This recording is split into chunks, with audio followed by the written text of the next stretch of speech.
Now, presented in digital widescreen. This is HOI 19 News at 10. Accurate, balanced, to the point. Could marijuana be the key to keeping a local school district independent and bring in millions to the city? No bed checks, no night charting. No one was watching him. The widow of a veteran from here in the heart of Illinois with treatment by the VA she calls disgusting.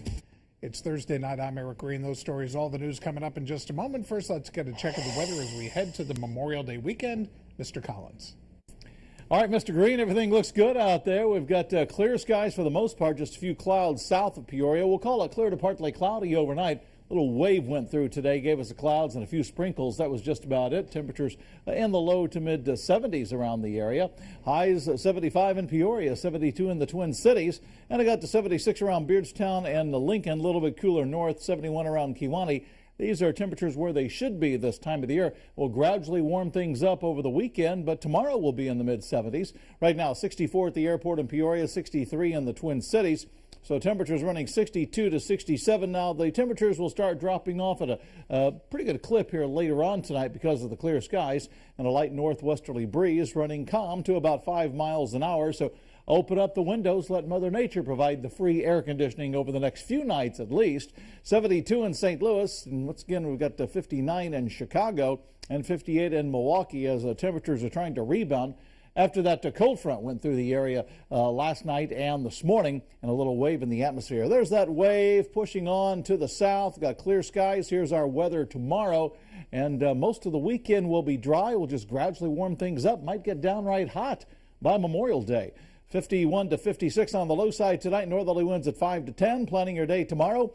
Well, it'll be comfortable. 76 for the high. Once again, we gradually warm things up. Any rain chances on the holiday weekend? I'll talk about that, if there are any, in a couple of minutes, Eric. All right, Chuck. A local community is ready to step up and welcome a pot plant, a facility that would manufacture medical marijuana. A company out of Will County wants to bring the production plant to Delavan, Tazewell County. The 60,000 square foot building would be one of the biggest facilities of its kind in the nation, serving 5 counties, including Tazewell, Peoria, and Woodford. It would be located on the southeast corner of Springfield and Route 122. Company execs say they're preparing to apply for a cultivation license in August and are already working with Delavan city leaders. However, not everyone is all that happy with this proposal. Here's HOI 19's Roseanne Aragon.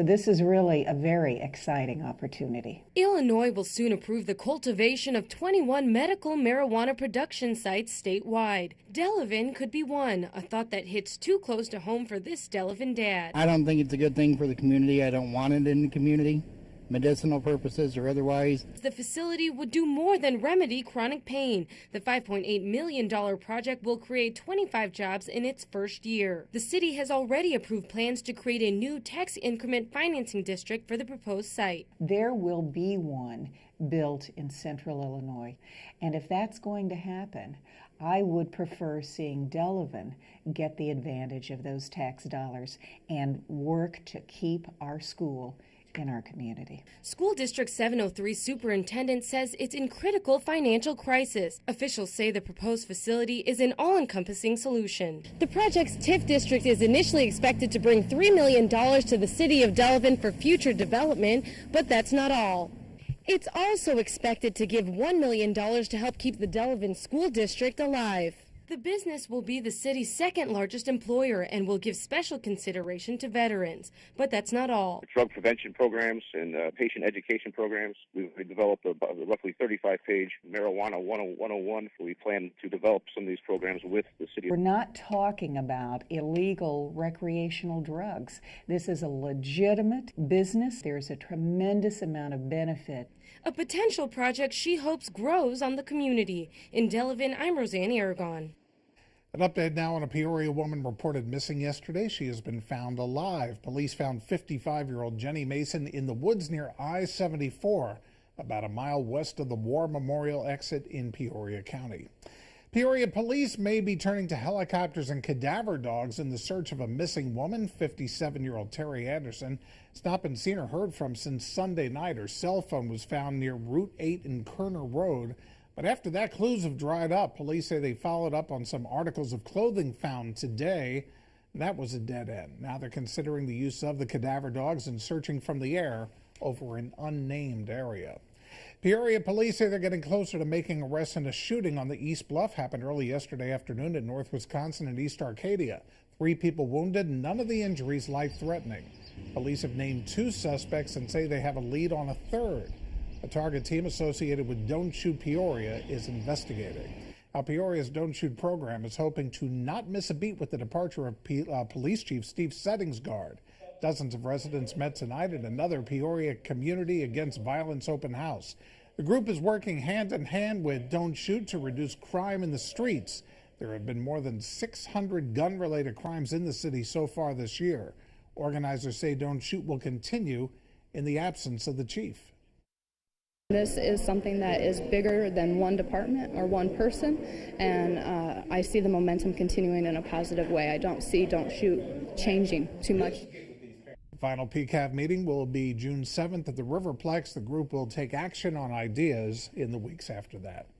Peoria County judge will allow the attorney for accused killer Nathan Leuthold to hire a forensics company for $2,500. Leuthold, of course, is accused of shooting his wife Denise inside her parents' home on Valentine's Day of last year. His attorney says he may use a local company to examine computer files that were taken at the time of Leuthold's arrest. Leuthold is due back in court in 3 weeks. A juror is dismissed in the Nicholas Shealy multiple murder trial. Shealy is accused of killing 4 Rock Island residents back in 2008. The juror dismissed reportedly said he doesn't believe Shealy's defense attorney has a case. Shealy is already serving life sentences for the murders of a man from Galesburg and a man from Sterling. With Memorial Day just around the corner, the battle over an historic World War II ship is continuing between Evansville, Indiana, and Peoria. Now, Evansville is the ship now, but Peoria is making a pitch to make it a memorial on the city's riverfront. HOI 19's Catherine Tellez with our report. This is the LST-325, a landing ship that participated in D-Day. It's docked in Evansville, Indiana now, but reduced attendance has the board of directors for the historic ship considering a new home. This is how some Peorians would like to see the LST-325, right at the foot of Liberty Street on the Illinois River. Tuesday, the Peoria City Council will consider offering a 5-year contract to bring the old warship to Peoria as a tourist attraction. To pay for that, the Convention and Visitors Bureau will ask for a $750,000 tourism grant. Peoria County would be asked to contribute up to $500,000. Well, welcome aboard LST-325, folks. I'm Chris. I'll be your tour guide. But Evansville isn't giving up, saying that attendance is up and that the boat could be moved downtown if land casinos are approved. The next step in the battle over an historic ship comes next Tuesday. I'm Catherine Tellez reporting. The head of the Veterans Administration, a tad defiant today when asked if he's planning to step down. A reporter asked Eric Shinseki if he had sent his resignation to President Obama. Shinseki replied, and we quote now, "You guys know me better than that." The question comes in the aftermath of a scandal regarding over-excessive and sometimes deadly waiting times faced by veterans seeking government health care. Here's House Speaker John Boehner. The reports that continue to come are appalling. And these are men and women who served our country, and we not just let them down, we've let them die. This is awful stuff, and somebody ought to be held accountable for it. The president met with Shinseki yesterday and says he needs time to take a close look at the matter. Now, a Heart of Illinois woman has some major issues with the VA. Her brother, an Iraq War vet, died about a year ago in a VA rehab facility. Chris Miner tonight in Bureau County. Disgrace. It's disgusting. Nick Cutter survived the war, but the 14 months on the front lines in Iraq haunted him for good. He came home, it was like he didn't even have a soul. Like he was devastated. It was like the war sucked the life out of him. Cutter, a native of Princeton, Illinois, was diagnosed with severe post-traumatic stress disorder. We were at a restaurant one time, and someone down the street had popped a tire. Simple mistake. He flipped the table, grabbed the kitchen knife off the table, and thought we were in combat. Drinking a lot and doing cocaine his escape, he wanted help, attending counseling sessions at a VA center in Florida, and waited a year to enter a VA drug rehab clinic. Last June, while in that rehab center, he died of a cocaine overdose. His sister says no one was watching. No one was checking on him. No one was taking his vitals. No one was doing breathalyzer tests. No bed checks, no night charting. No one was watching him. An undercover investigation and Inspector General's report was highly critical of the VA rehab center, finding broken security cameras, staff members who didn't check in on patients, and lax drug screening. He deserved so much better. Him when he was home on leave. To top it off, Cutter's family was told that he had died from aspiration, no mention of any overdose. Nick Cutter is buried in a small Bureau County cemetery. 11 months later, still no headstone. The VA hasn't approved it. Chris Miner reporting from Bureau County. A seat that could soon be open on the District 150 school board may be filled by a familiar face, former Peoria County Regional Superintendent Jerry Brookhart. Dr. Brookhart was honored today in downtown Peoria. The Arts and Education Spring Celebration was renamed after him because of all the support he gave the program 25 years ago. Well, now Brookhart may come out of retirement saying he can give the 150 board what it may be missing.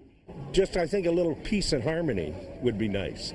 And I think a little respect for both sides.